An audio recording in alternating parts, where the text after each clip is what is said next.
A mis 12 años de edad me enteré que mis padres no murieron en un accidente de tránsito.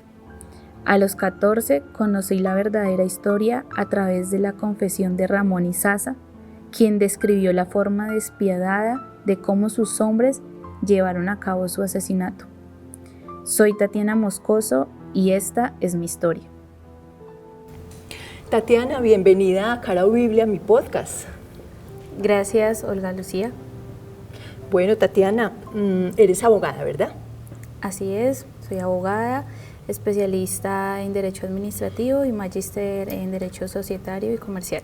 Wow, bueno, tenemos aquí una gran profesional por lo que estoy viendo. Bueno, Tatiana, el hecho que mencionaste al principio de este podcast tiene que ver con una noticia que se conoció como la masacre de los 11 cazadores, y esto ocurrió en el municipio de Palo Cabildo.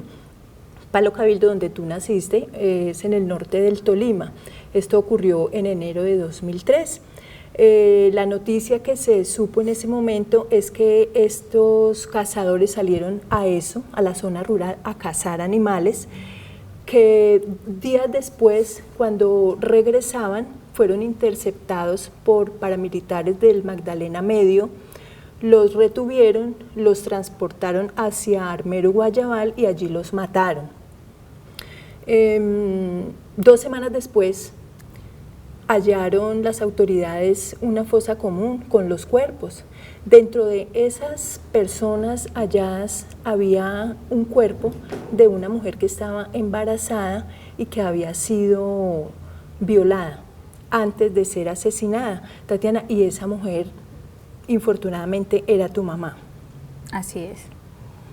Bueno, Tatiana, sabemos que tu mamá y tu papá cayeron allí, pero ellos no hacían parte de estos cazadores. Entonces, ¿por qué ellos qué hacían allí en ese momento? Esto fue en Méndez, en el municipio de Armero, Guayabal. ¿Qué hacían ellos allí? Bueno, mi papá para esa fecha, mi papá de crianza, para esa fecha, él se dedicaba y trabajaba como conductor en el municipio, y a él lo habían contratado para que llevara a los cazadores a Armero. Entonces él fue y dejó a los cazadores en Armero la semana antes. Pues esa época, ese año, pues estaba muy marcado que ciertos territorios pertenecían a la SAUCE, a grupos paramilitares y zonas guerrilleras. Palo Cabildo estaba catalogado como una zona guerrillera, sí. Entonces al bajar a Guayabal, pues entendían que las personas que estaban bajando hacían parte de o apoyaban a los grupos guerrilleros. Ajá. Estaba muy marcado y existía una coyuntura ahí en esos temas. A ellos se les había manifestado que no bajaran más a cazar, pero sin embargo, pues bueno, a él lo contrataron, fue, dejó los cazadores.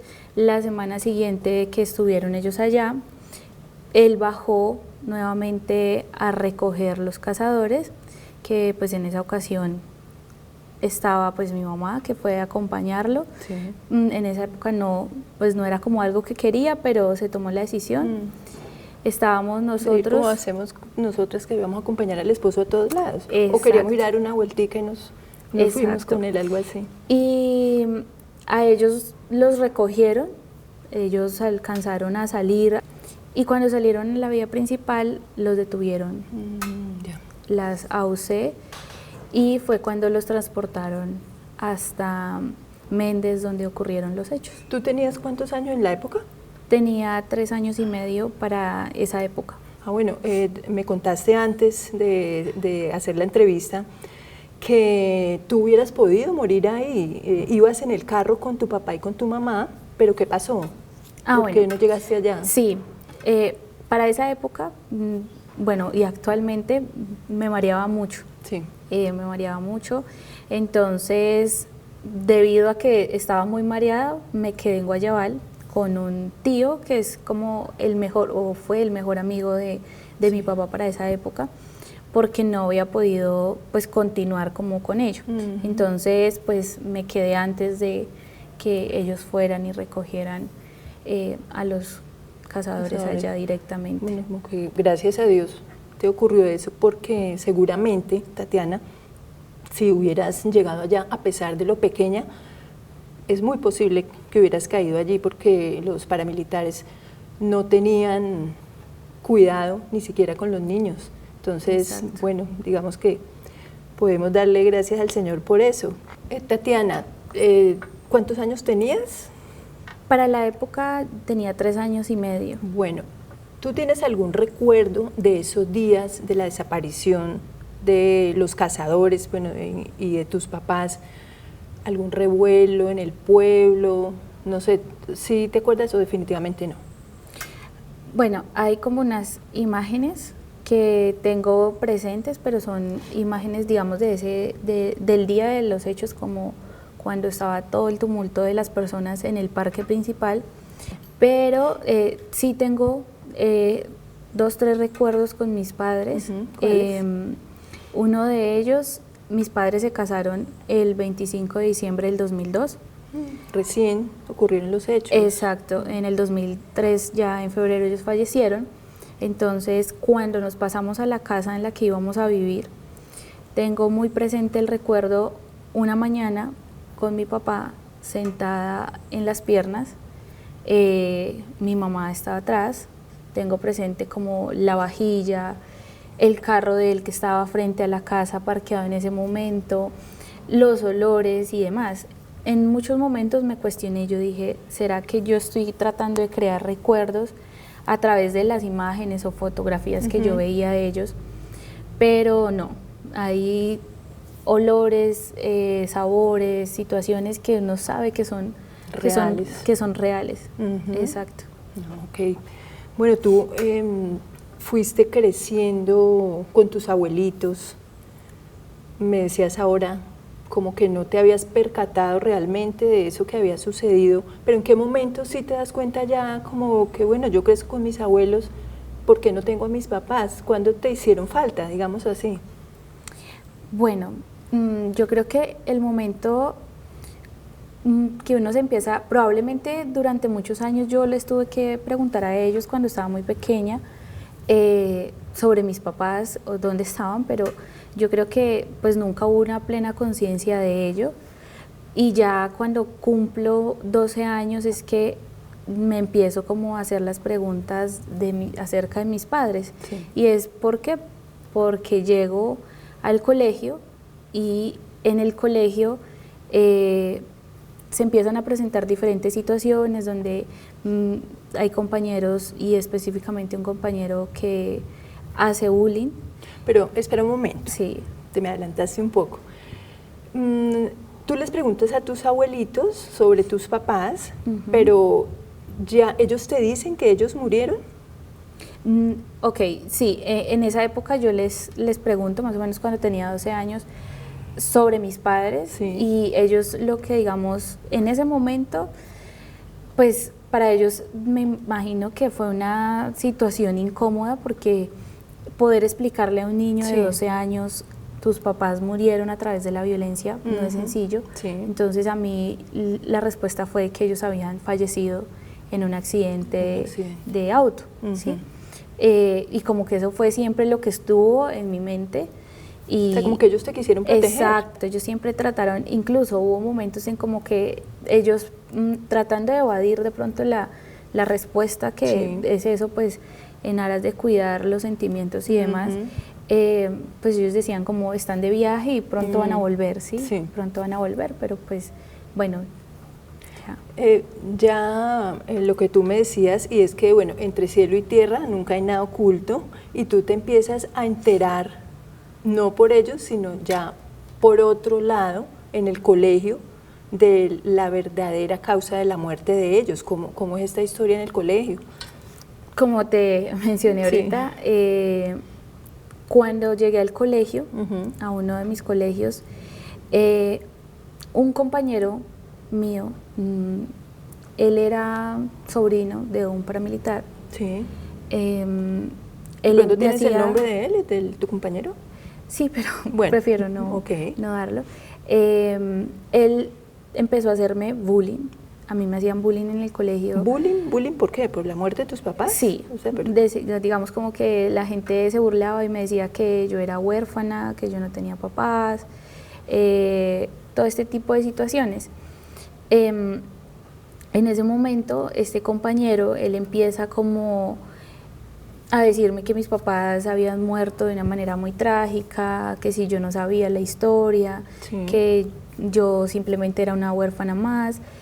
Bueno, una serie de situaciones, de comentarios que pues a los 12 años normalmente uno no los digiere no ni los asimilan, entiende. exacto. ¿Y les reclamas a tus abuelitos? ¿Les preguntas algo al Sí, respecto? en esa época pues digamos yo voy y pregunto, se cuenta la situación, se empieza a hablar porque pues empiezan a pasar unas situaciones como de rebeldía y de algunas cosas en mí, pues porque es difícil asumir el bullying en el colegio, ¿cierto? Claro, no, y por ese motivo peor. Exactamente. Entonces, a través de los recortes de periódicos que a mí me hacían llegar acerca de la muerte de mis padres. Te los hacían, te los dejaban que en el escritorio. Sí, en el escritorio. Ay, no. Entonces, sin embargo, uno a esa edad no asimila lo que la magnitud de eso. ¿Tú leías los recortes? Sí, la magnitud de los hechos, pues uno no lo asimila, ¿no? Es Sí. más, a esa época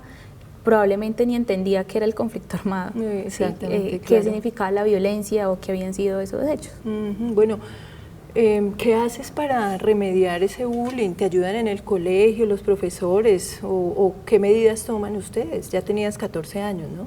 Sí, ya a los 14 años hay un momento muy complicado donde el bullying ya pasaba que mis compañeros me golpeaban, me dejaban insectos en el bolso y yo pues tengo mucha fobia, entonces tuve unas crisis nerviosas, estuve en el hospital, todo esto. Ay, no. Pero eso Nunca será otra pasó, forma de violencia.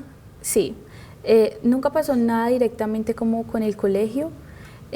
Lo único que yo le pedí a mis abuelos era que me sacaran de ese colegio, Sí. que no quería volver más. Sí, claro. Y pues ahí me cambiaron directamente del colegio. En muchas ocasiones sí se hablaron cosas, pero nunca pasó nada más allá, ¿no? Entonces mi opción fue un día decir, no vuelvo más allá, Sí. o sea, no vuelvo más a estudiar allá y estudiar en otro lado no estudio, pero ¿Ahí digamos te que quedaste ahí mismo en el colegio en Palo Cabildo? ese era un colegio que pertenecía al municipio de Falan. Ajá. Y ya de ahí pues pasé a un colegio en el municipio de Palo Cabildo. Ah, ok. ¿Sí sentiste algo de tranquilidad ya? Sí. Ya, bueno. Tatiana, cuéntame, tenías 14 años cuando cambiaste de colegio y a los 14 años hay 2 episodios en tu vida. Uno es que te das cuenta de que tu papá, el que murió, realmente no era tu papá. Es como un hecho que pienso yo que se estaba sumando a todo este dolor, aunque me cuentas que aún no habías hecho como el duelo, pero como que estaba sumando, ¿verdad?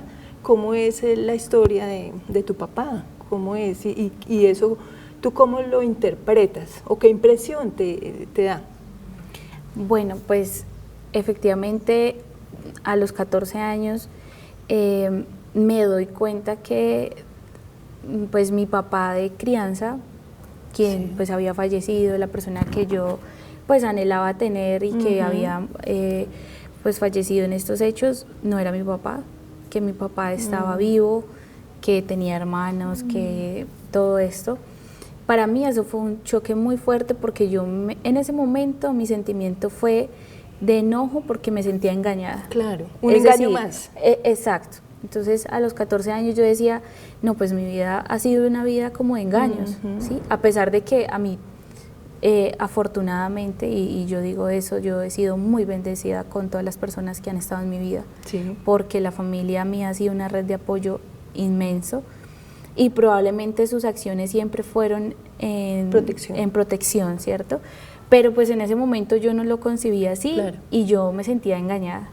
Y yo dije, o sea, mi vida parece que fuera una mentira, una farsa. Sí, sí. Mi papá resulta que ahora existe, que está vivo, que nunca ha aparecido, que tengo hermanas y que la otra persona no es mi padre, que la familia que pensaba que era mi familia, pues ya no es mi familia. Eso empieza a desatar claramente como un caos en mi vida pues a los 14 años, porque yo ya ahí reclamaba que me dijeran qué era lo que estaba pasando. Sí. ¿Y hablaste alguna vez con él? ¿Lo conociste a tu papá? Sí, verdadero. Yo en algún momento hablé como mis abuelos en medio de todo eso. Mi abuelo un día se sentó, habló conmigo, me explicó cómo habían sido los hechos, cómo se había dado la situación, y me dijo, si tú lo quieres conocer, lo puedes hacer. No lo conociste, ni él te reconoció, ni nada por estas y estas circunstancias. Y yo lo busqué a él. Yo decidí buscarlo a él. Yo le dije, un día lo busqué en el colegio, porque él tiene un colegio. Sí. ¿Profesor? Sí, él es rector de un colegio, él tiene un colegio privado. Y yo toqué la puerta y le dije como, buenas, yo soy su hija. Ay. Entonces, yo creo que él estaba esperando ese momento alguna vez en su vida, ¿no? ¿Y el qué hizo? Probablemente él estaba esperando eso, y la reacción de él fue como que estaba esperando que yo llegara algún día. Sí. Sí, sí. Entonces, de ahí pues traté de crear una relación con él, difícil, porque las circunstancias que llevaron a que él no me reconociera y demás, pues hacían que mi familia no lo quisiera a él, que existiera cierto odio y perdón de situaciones que no se habían presentado. Bueno, ¿algo que no se puede mencionar o...? Que prefiero no mencionarlo, pero una indiferencia completa, y yo entendía como el dolor de mis abuelos, sí, y de pronto el temor de que un día yo les dijera, no quiero estar más con ustedes, me quiero ir con mi papá, ¿no? Que jamás se me pasó por la cabeza, porque para mí ellos han sido todo y siempre lo serán todo, pero sí, en esa época pude hablar con él.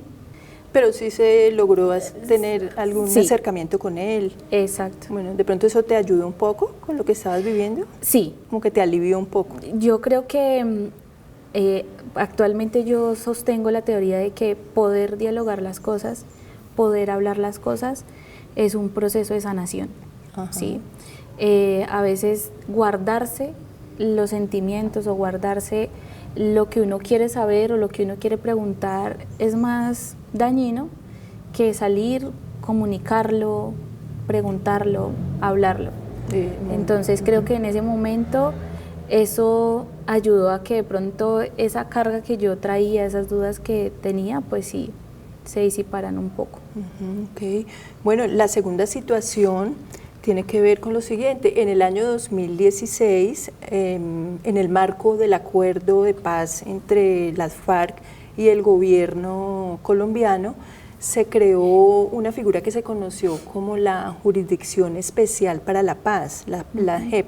Allí los actores armados, guerrilla, paramilitares, incluso personas del ejército que habían cometido delitos, confesaban en estas salas sus crímenes, y era algo así como para, bueno, tenía muchos objetivos, o tiene muchos objetivos, pero digamos que uno de esos es que las víctimas tuvieran como un descanso y tuvieran una reparación.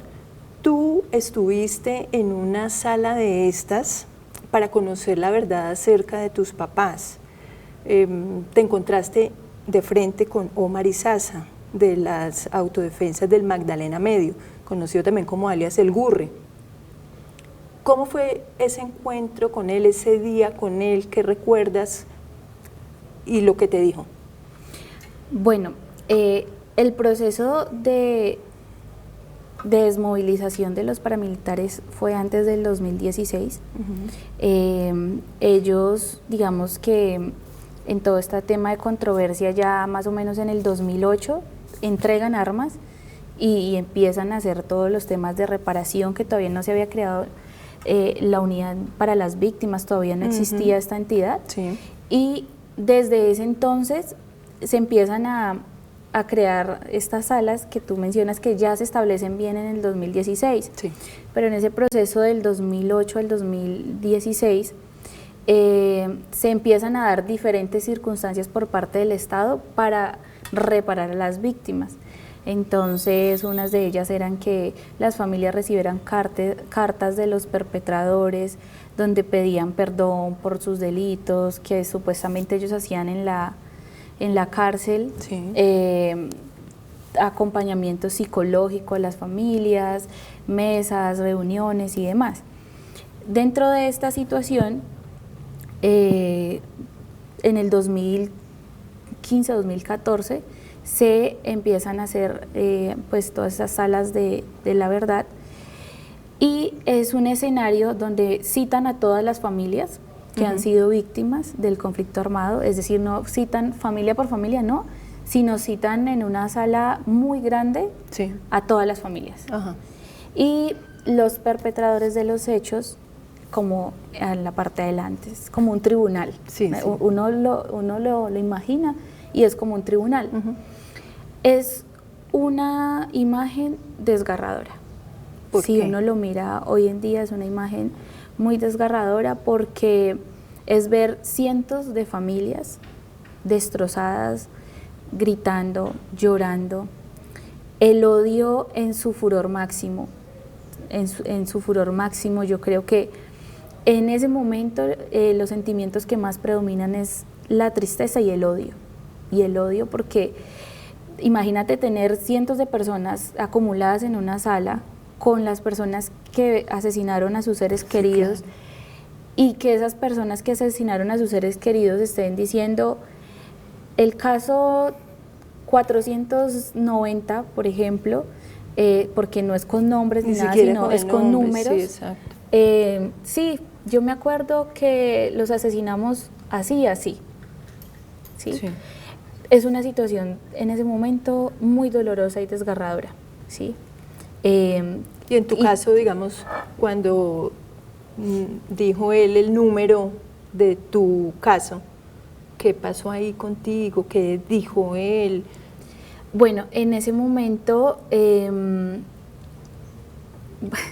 es muy duro porque esos hechos o esa situación en particular, pues te narran a ti cómo es la muerte y cómo se dio la desaparición de las personas, ¿sí? Entonces... Y estás en libertad, Tatiana, de decirlo, de no contarlo, como tú quieras. Digamos que con el paso de los años de irlo contando, irlo hablando, lo que te decía en otros espacios, es sanador. Sí. Sí, poder hablar de esa situación. Si yo me teletransporto hace unos 5 o 6 años, yo lo hablaba llorando y muy desconsolada. Sí. Hoy día, pues, todo eso genera nostalgia, pero ya el dolor se ha ido transformando en otras cosas. Uh-huh. Entonces, en ese momento, Ramón Izázaar, pues, no es el autor como tal, el perpetrador. Él era el comandante de quienes estaban ahí. Omar Izázaar. Exacto. ¿Omar Izázaar? Ramón Izázaar, perdón. Ramón Izázaar. Ah, ok. Él era pues el comandante. Sí.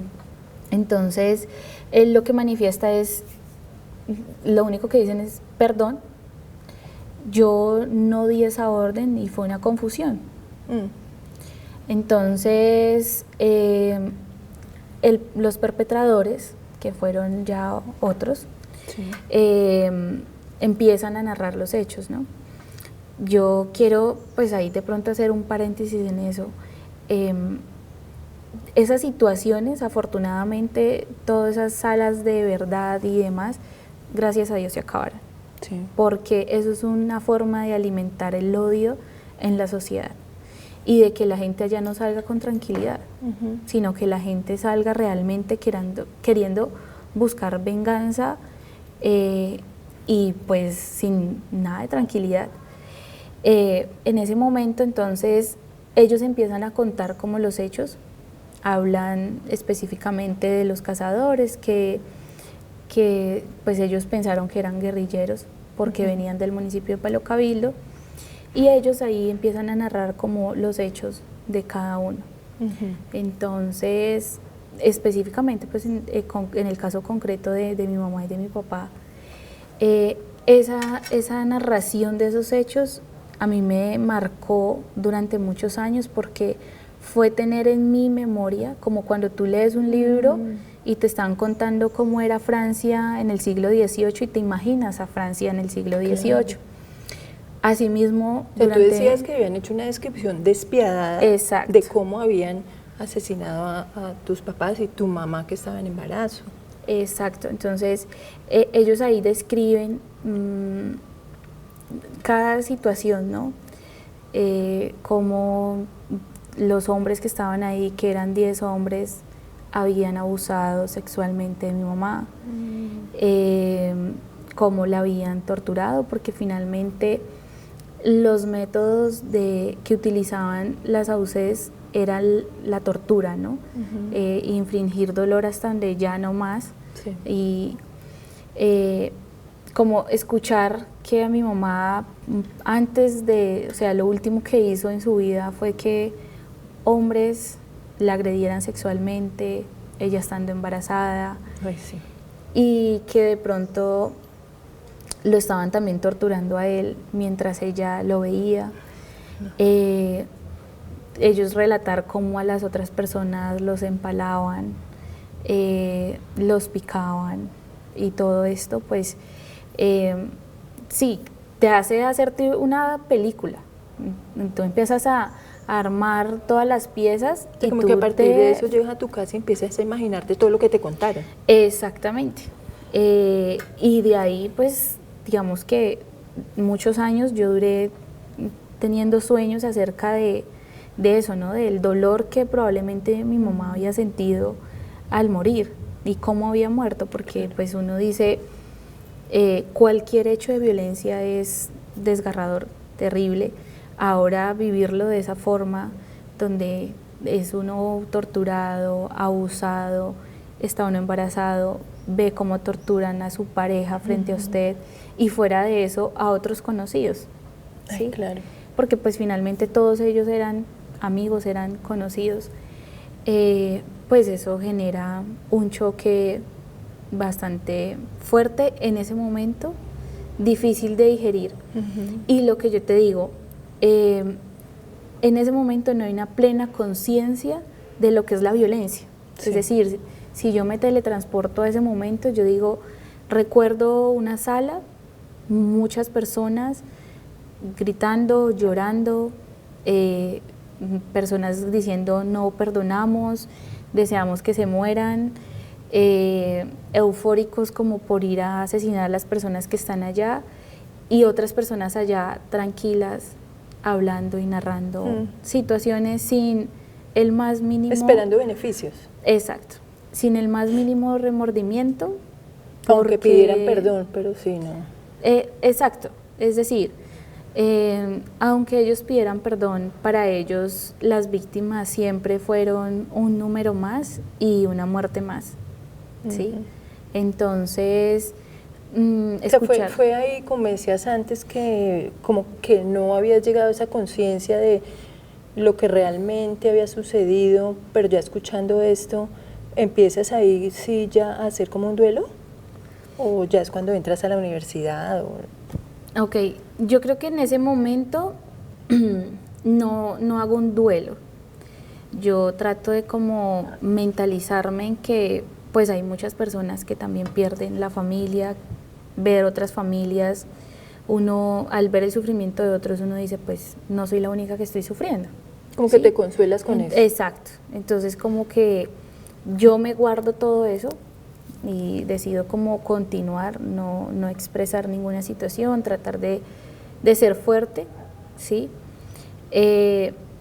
Hasta cuando ingreso pues a la universidad, ¿sí? Ya en la universidad, pues bueno, inicialmente yo entro a la Universidad del Tolima. En la Universidad del Tolima pues se empiezan a desarrollar todos estos diálogos de paz acerca de qué es el conflicto, quiénes son las víctimas, cómo son todos los hechos. Y cuando se da todo esto, pues me doy cuenta que yo soy una de esas personas de las que están hablando, de las que está expresando mi profesora allá adelante, ¿no? Sí, ¿empiezas a estudiar qué? Licenciatura en Sociales. Ah, ok. Empiezas entonces como que se te abre el panorama. Exacto. Claro, y cuando se comprendes empieza en a ese hablar momento. de conflicto armado, Sí. yo digo, nosotros vivimos con mi familia el conflicto armado, es decir, Yo nosotros... soy una de esas. Exacto, porque si yo voy a los años, a los 14, todo esto, yo nunca había entendido que era una persona que había sido víctima del conflicto armado. Es hasta cuando se empiezan a dar estos diálogos y todos los temas relacionados al conflicto que me doy cuenta que pues finalmente soy víctima y que mi familia es víctima del conflicto armado, ¿sí? Quiero hacer un paréntesis aquí para decir que tu historia yo la conocí a través del libro que dirigió Fadia, que es Relatos del Conflicto. Bueno, no recuerdo si es exactamente el nombre, donde muchas estudiantes narran hechos de este tipo, y Fadia lo hace es como con el ánimo de, bueno, y Fadia ya estuvo aquí, ¿no? Con el ánimo de que estas personas tengan como una liberación, como un perdón. Ahora sí sigue. Exacto, entonces ahí es donde yo conozco a la profesora Fadia, ya como en segundo semestre de mi carrera de Derecho. Sí. Y ella me cuenta un poco sobre su historia y yo digo, ok, pero ella es víctima de otra forma, Sí. con otros hechos, Sí. con otros grupos. Es diferente la historia, pero el sentimiento es el mismo, ¿cierto? Y es el sentimiento de la tristeza, la nostalgia, el duelo, el dolor, el pasar el proceso del dolor a qué se va a hacer con ese dolor. Entonces, cuando ya empiezo a hablar con ella, vamos a algunos foros donde conocemos otras personas que también son víctimas del conflicto armado.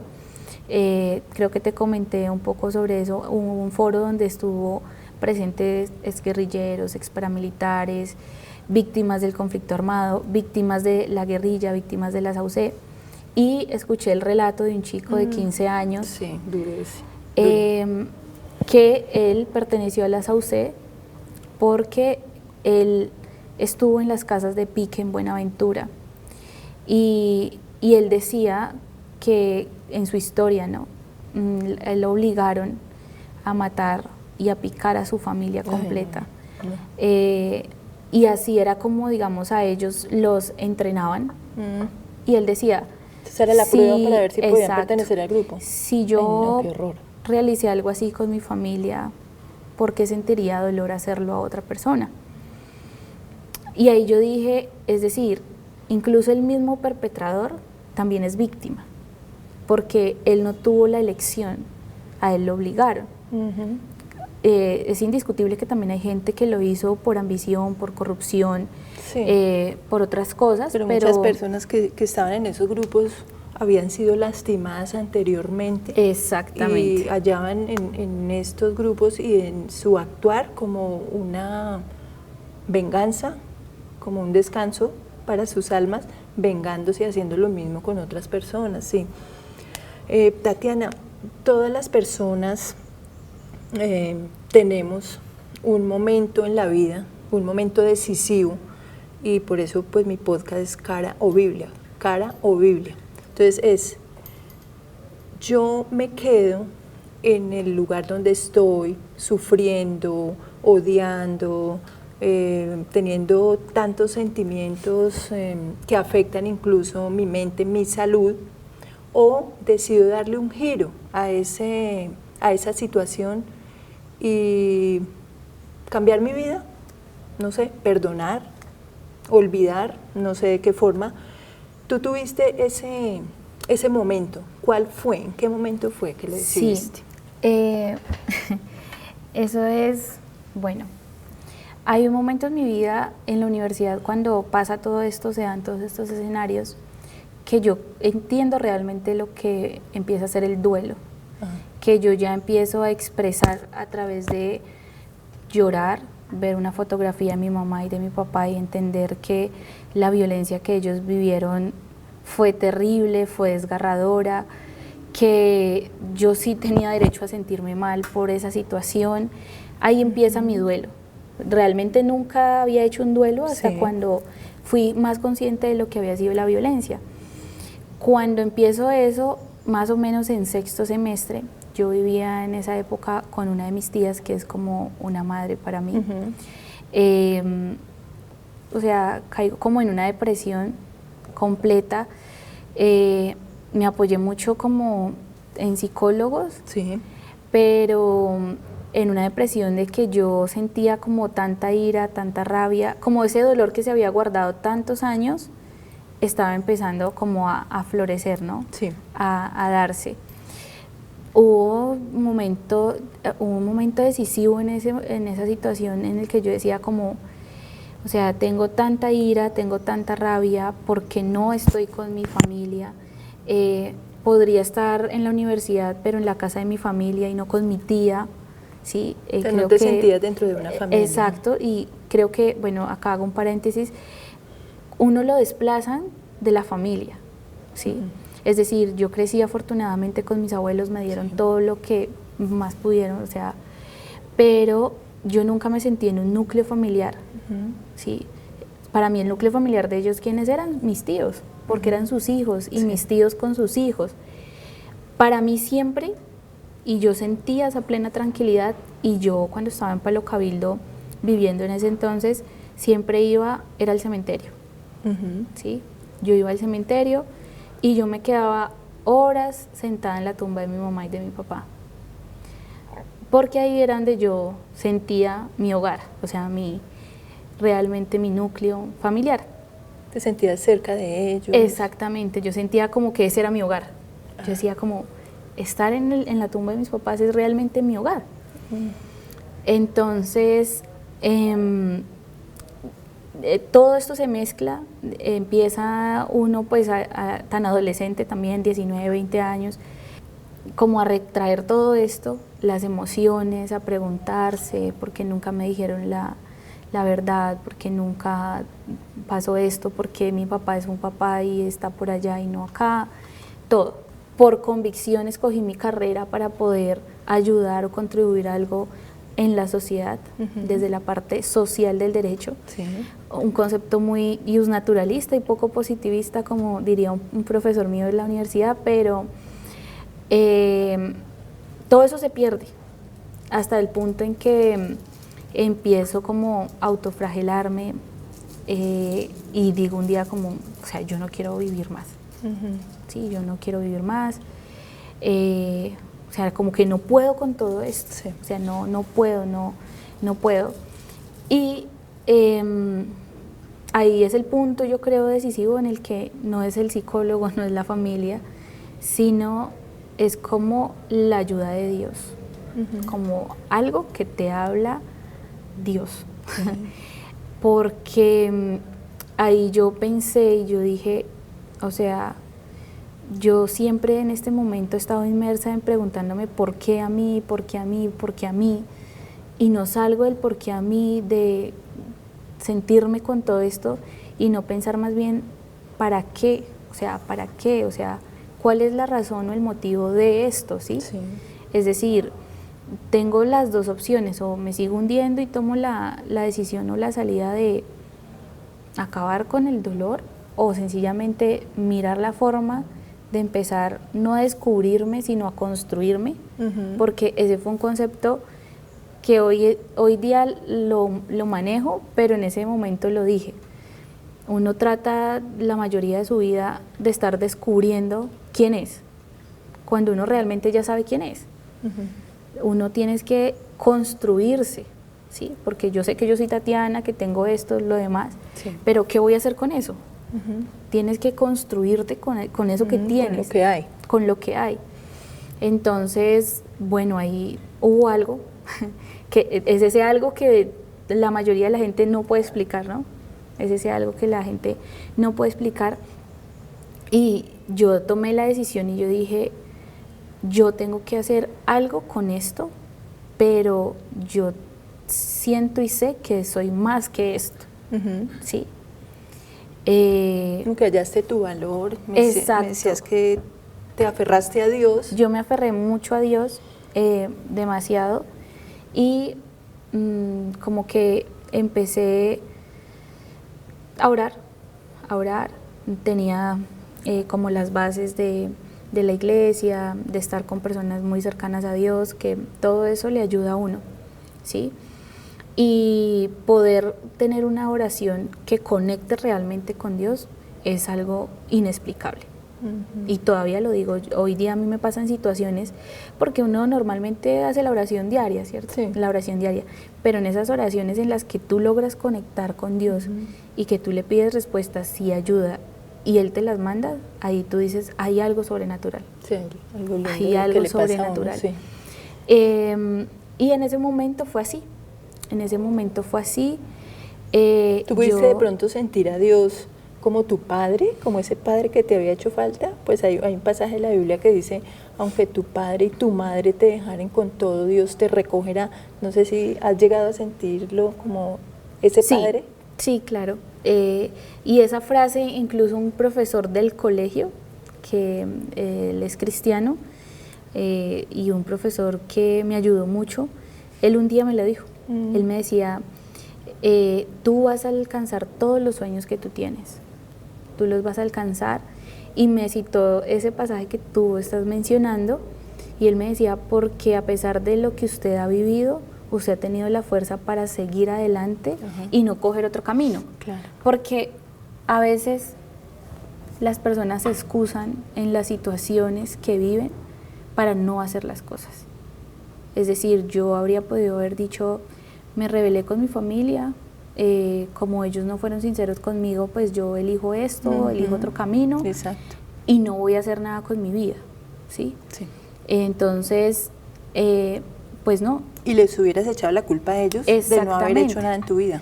Pero quien tiene la decisión y el poder real de todo eso es uno mismo, de transformar su mundo, transformar su dolor. Y ahí en ese momento yo dije, y no me voy a volver a preguntar nunca más por qué me pasó. Creo que le escuché una prédica a Cash Luna, y en ese momento que le escuché una prédica a Cash Luna, yo dije como, no me voy a volver a preguntar nunca más en mi vida el por qué. De ahora en adelante me voy a preguntar el para qué esto, como el propósito. Y qué debo de hacer con esto para que valga la pena, ¿sí? No puedo ser cobarde, tampoco quiero que pues se piense que uno se hace la víctima por hablar las cosas. Ese es el temor de cuando uno tiene todos estos espacios, ¿no? Que a veces la gente considera que tener los espacios, exacto, sino la valentía que... Y no es generar pesar. Yo mucho tiempo guardé como todos esos sentimientos y todo,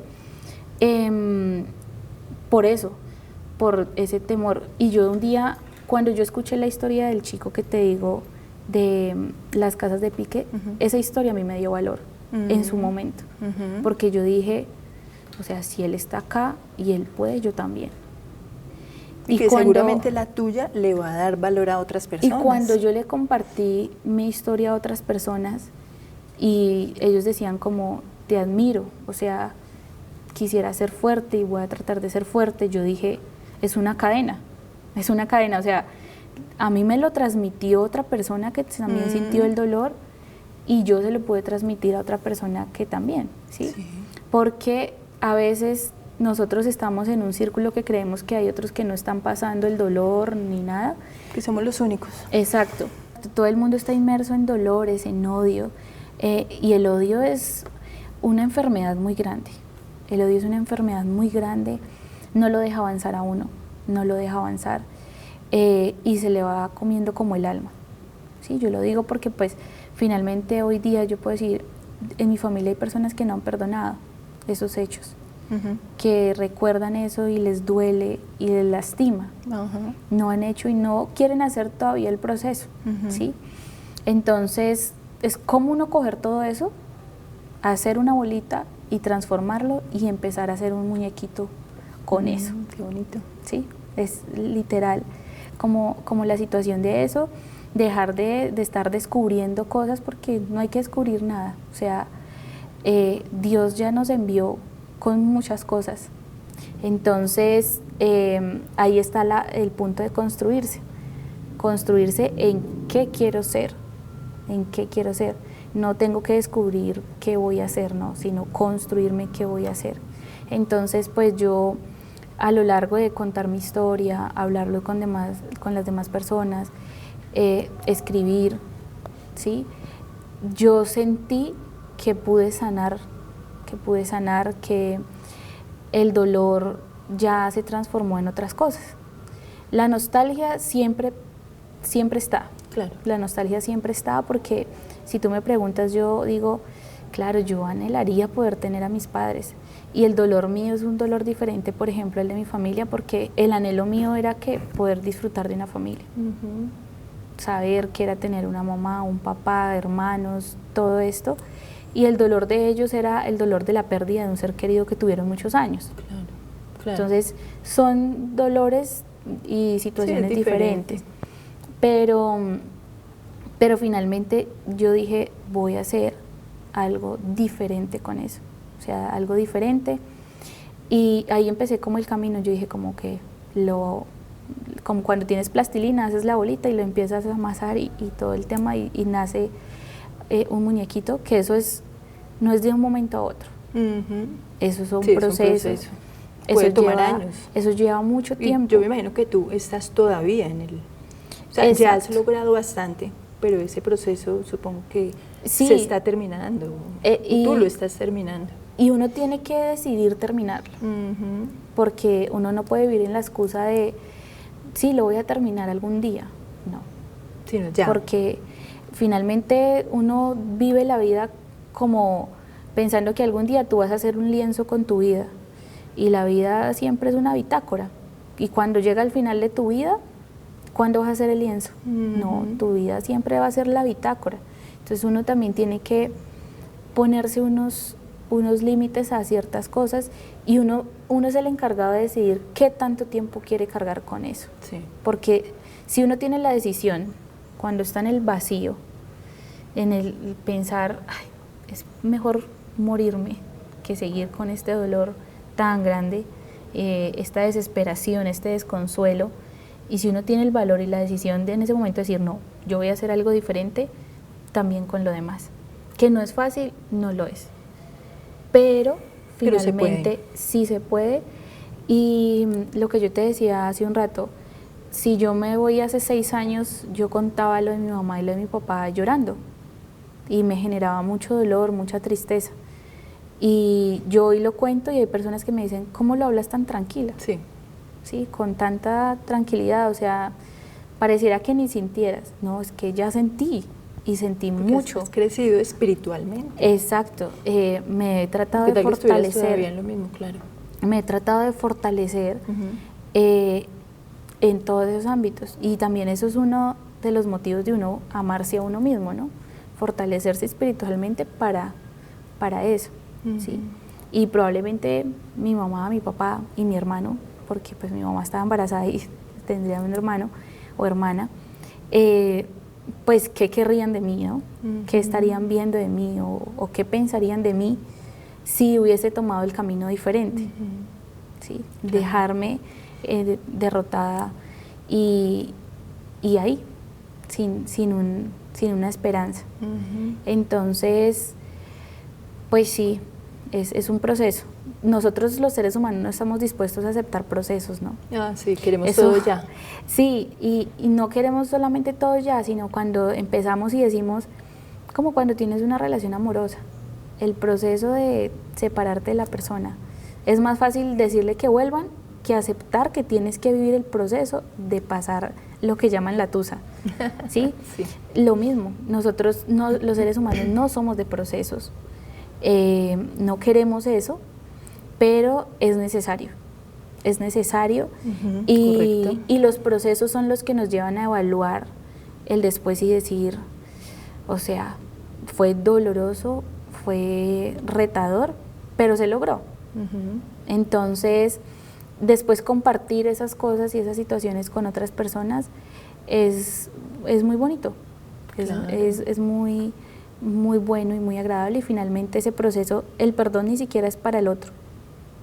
Para uno mismo. Sí. Yo un día, pues en temas de mi carrera y todo, haciendo unas visitas a unas cárceles, un señor que estaba en una cárcel, él decía, es que A mí, si la persona me dice que me perdona, pues me da lo mismo, ¿sí? Porque yo voy a seguir acá en la cárcel y yo ya hice lo que hice.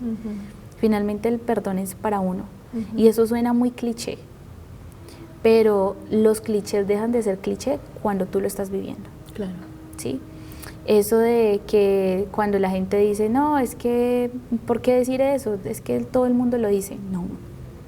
El cliché deja de ser cliché cuando tú estás viviendo la situación, la circunstancia hace que haya plena conciencia de que eso no es así.